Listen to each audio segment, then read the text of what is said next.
নমস্কার বন্ধুরা, সবুজে ভরা বাংলায় আপনাদের প্রত্যেককে স্বাগত জানাই। আশা করি আপনারা সকলে খুব ভালো আছেন ও সুস্থ আছেন এবং ভগবানের কাছে প্রার্থনা করি সারা জীবন আপনারা এরকম ভালো থাকুন এবং সুস্থ থাকুন। বন্ধুরা, আজকে আমি আমাদের বাগানের শীতকালীন যেসব ফুল গাছ ছিল তার মধ্যে অন্যতম হলো পিটুনিয়া। বাগানের অনেক ফুল গাছই শীতকালীন ফুল গাছই এখন আপাতত শেষের পর্যায়ে, তার মধ্যে পিটুনিয়া অন্যতম। কিন্তু এই পিটুনিয়াকে আমরা যদি সঠিক পরিচর্যা ঠিকমতো করতে পারি আমরা সঠিক নিয়মে, তাহলে কিন্তু এই পিটুনিয়া ফুল গাছগুলো আমাদের গরম পর্যন্ত খুব সুন্দরভাবে আমাদের ছাদ বাগানকে ভরিয়ে রাখবে। সেটা কি করে না, এর জন্য কিছু পরিচর্যার দরকার। সেই পরিচর্যা যদি আমরা ঠিক মতো করতে পারি তাহলে কিন্তু এই পিটুনিয়া গাছগুলো টবে ভরে আমাদের ছাদকে মুখরিত করে রাখবে এবং আমাদের মনকেও খুব আনন্দে ভরিয়ে রাখবে। তাই বন্ধুরা, আজকে আমি এই পিটুনিয়া ফুল গাছের কিছু পরিচর্যা আপনার সামনে তুলে ধরব। এই পিটুনিয়া গাছগুলো আমি সেই ছোটো থেকে থামপট থেকে তারপর 4 ইঞ্চি পট, তারপরে ফাইনাল পটে দেওয়া পর্যন্ত আপনাদেরকে পরপর ভিডিও দিয়ে গেছি এবং কি হারে আমার ছাদ বাগানকে এরা ভরিয়ে রেখেছে ফুল দিয়ে। এবং আপনারা অনেকেই আমার ভিডিও দেখে গাছ করেছেন, তাতে খুব ভালো আপনাদের হয়েছে ফুল, সেটাও আপনারা কমেন্টের মাধ্যমে জানিয়েছেন। তাই বন্ধুরা, আরেকটু ভালো করার চেষ্টা করুন। এই গরমকালে এখন খুব তাড়াতাড়ি গরম পড়ে গেছে, তার মধ্যেও যেন আমরা এই গাছগুলোকে ঠিকমতো পরিচর্যা করে টবে ফুলগুলোকে ভরিয়ে রাখতে পারি। তার জন্য চলুন কিছু পরিচর্যা করি। তার আগে দেখিয়ে নিয়ে বন্ধুরা, আমার টবে সেই পরিচর্যা আমি একটা টবের মাধ্যমে করেছিলাম, করে দেখলাম খুব ভালো হয়েছে। তাই আপনাদেরকে সেই তথ্য তুলে ধরবার জন্য আমি আজকের ভিডিওটা করছি, যাতে আপনারাও সেইভাবে গাছগুলোকে আরও কয়েক মাস আপনাদের ছাদ বাগানে ভরিয়ে রাখতে পারেন।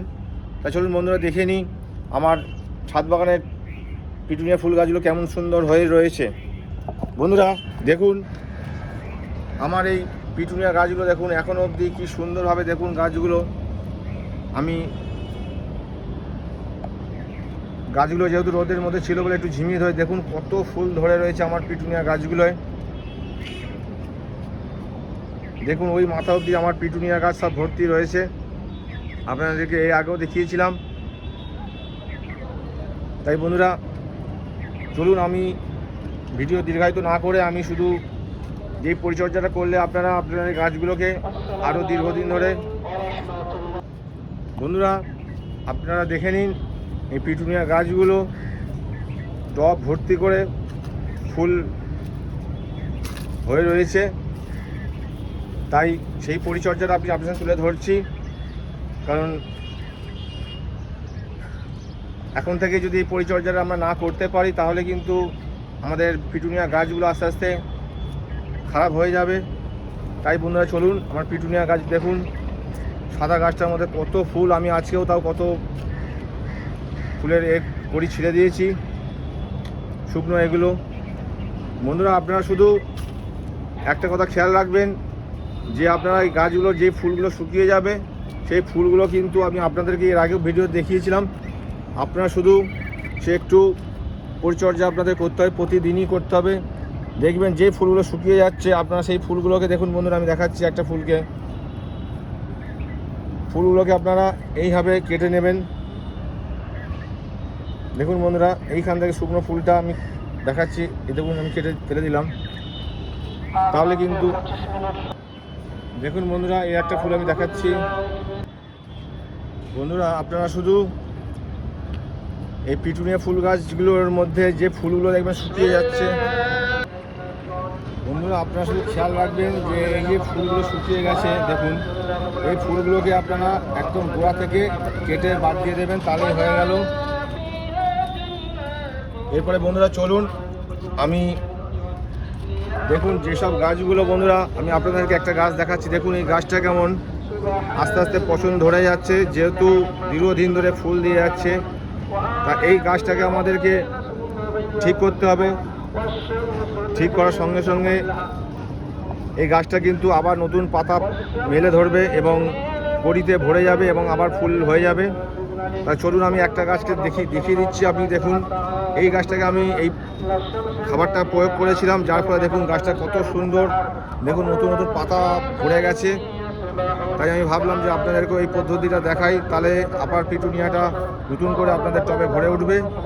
তাই বন্ধুরা চলুন, আমি এখানে 10 লিটার জল নিয়েছি বন্ধুরা। 10 লিটার জলের সঙ্গে এই যে দেখুন বন্ধুরা, এটা হিউমিক অ্যাসিড। এই হিউমিক অ্যাসিড আমি এই টবের মাটিতে দেবো। আপনারা জানেন এর গুণাগুণ ক্ষমতা কত ভালো বা সুন্দর। যে সকল গাছে ধরুন আস্তে আস্তে শিকড় পুষতে শুরু করছে বা দীর্ঘদিন ধরে গাছটার ফল ফুল দেওয়ার ক্ষমতা হারাচ্ছে, আমাদেরকে সেই সব গাছের মধ্যে এই হিউমিক অ্যাসিডটা আমাদের প্রয়োগ করতে হবে।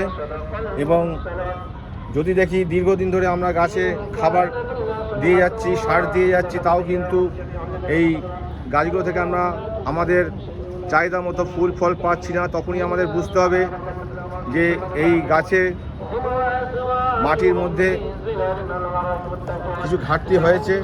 তো সেই ঘাটতিটাকে আমাদের মেটানোর জন্য আমাদেরকে হিউমিক অ্যাসিড প্রয়োগ করতে হবে। এই হিউমিক অ্যাসিড প্রয়োগ করলে আমরা আমাদের এই টবের মাটিগুলো হালকা হয়ে যাবে এবং মাটিটা পুনরায় আবার হালকা হয়ে গেলে শিকড়গুলো আবার সতেজ হয়ে যাবে এবং আস্তে আস্তে চলাচল করতে শুরু করবে এবং গাছ তার পুনরায় আবার আগের চেহারায় ফিরে আসবে। তাই আমরা এই টবের মাটিতে এখন আমি এই হিউমিক অ্যাসিড প্রয়োগ করব। বন্ধুদের কথা দিচ্ছি, এই হিউমিক অ্যাসিড প্রয়োগের ফলে আমাদের গাছগুলো কিন্তু পুনরায় আবার সুন্দর আগের মতো চেহারায় ফিরে আসবে। তাই এবার প্রশ্ন হচ্ছে, আমি হিউমিক অ্যাসিড কতটা প্রয়োগ করব গাছে। বন্ধুরা, হিউমিক অ্যাসিড আপনারা জানেন যে তিন প্রকারের হিউমিক অ্যাসিড হয়ে থাকে। একটা দানা আকারের, একটা কিন্তু জেলি আকারের এবং একটা লিকুইড আকারের। আমার কাছে যেটা আছে সেটা হচ্ছে জেলি আকারের। দেখুন বন্ধুরা, এই কৌটোটা আমার কাছে আছে। তাই আমি এই জেলি আকারে যে হিউমিক অ্যাসিড আমার কাছে আছে, এটা আমি 10 গ্রাম মতো নিয়ে নেব, 10 লিটার জলের সঙ্গে মেলাবো। আপনাদের কাছে যদি দানা আকারে থাকে তাহলে আপনারা দানাও নিতে পারেন। দানা আকারে যে হিউমিক অ্যাসিডটা আছে সেটাও আপনারা 10 গ্রাম নেবেন, 10 লিটার জলের সঙ্গে পাইল করে আপনারা অল্প অল্প করে দিয়ে দেবেন গাছে। আপনারা সপ্তাহে একদিন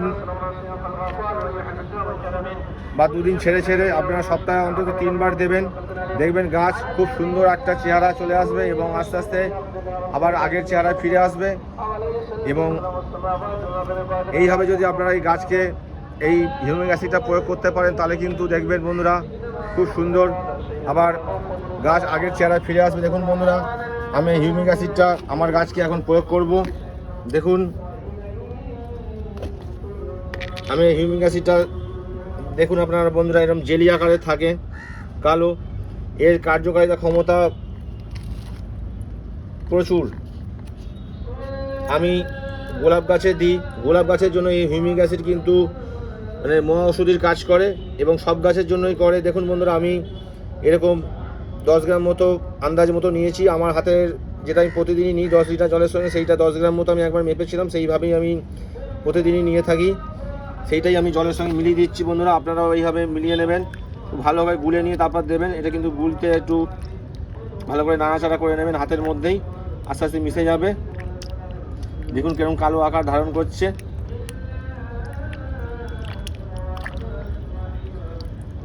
আমাদের দীর্ঘদিন ধরে এই টবে থাকার কারণে যেহেতু পিটুনিয়া গাছের শিকড় খুব সূক্ষ্ম হয় এবং বেশি দূর পর্যন্ত যায় না, তাই বন্ধুরা আমরা এই পিটুনিয়া শিকড়কে আমরা সুন্দরভাবে রাখার জন্য আমরা এই হিউমিক অ্যাসিডের প্রয়োগ করব।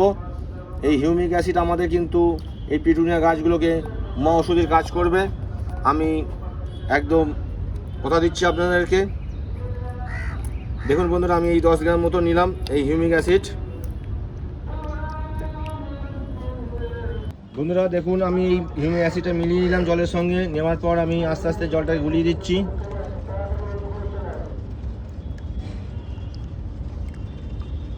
ভালোভাবে গুলিয়ে দিলাম।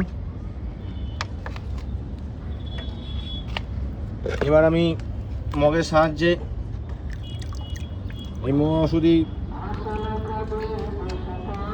এই হিউমিক অ্যাসিডটা কিন্তু আমি টবের মাটিতে দিয়ে দিচ্ছি। দেখুন বন্ধুরা, আমি দিয়ে দিচ্ছি। আপনারা কিন্তু ভুলেও ভাববেন না যে হিউমিক অ্যাসিড বলে যে এটা অ্যাসিড আমাদের মাটির ক্ষার করে দেবে, একদমই নয় বন্ধু। এটা কিন্তু কোনো অ্যাসিড নয়, এর মাটির উর্বরতাকে আরও বাড়িয়ে দেবে, উর্বরতা শক্তিকে আরও বাড়িয়ে তুলবে বহু গুণে। তাই আপনারা প্রত্যেকে কিন্তু এই হিউমিক অ্যাসিড প্রয়োগ করুন। গাছের চারা বসানোর সঙ্গে সঙ্গে এই হিউমিক অ্যাসিড প্রয়োগ করা শুরু করুন, কিন্তু খুব ভালো কাজ দেবে, এটা আমি কথা দিলাম। বন্ধুরা, এখন রমজান মাস চলছে, আপনারা সবাই জানেন। তাই শুভ রমজান মাসের এখন সবাই ভগবানের কাছে প্রার্থনা করবে। তাই আমাদের এখানে মসজিদ আছে পাশে, সেখানে সবাই নামাজ পড়া শুরু করছেন। তাই এখন ভিডিওটা দীর্ঘায়িত করলাম না, এখানে আমি শেষ করছি। আপনারা সবাই ভালো থাকুন, সুস্থ থাকুন। এইভাবে আপনারা এই পিটুনিয়া গাছগুলো পরিচর্যা করুন, তাহলে দেখবেন দীর্ঘদিন ধরে আমাদের এই পিটুনিয়া গাছগুলো কিন্তু ফুলে ভরে থাকবে। এই আশা নিয়ে আজকের ভিডিও এখানে শেষ করছি। আপনারা সবাই ভালো থাকুন, সুস্থ থাকুন, ভগবানের কাছে প্রার্থনা করি। পরের ভিডিও আবার দেখা হচ্ছে। নমস্কার।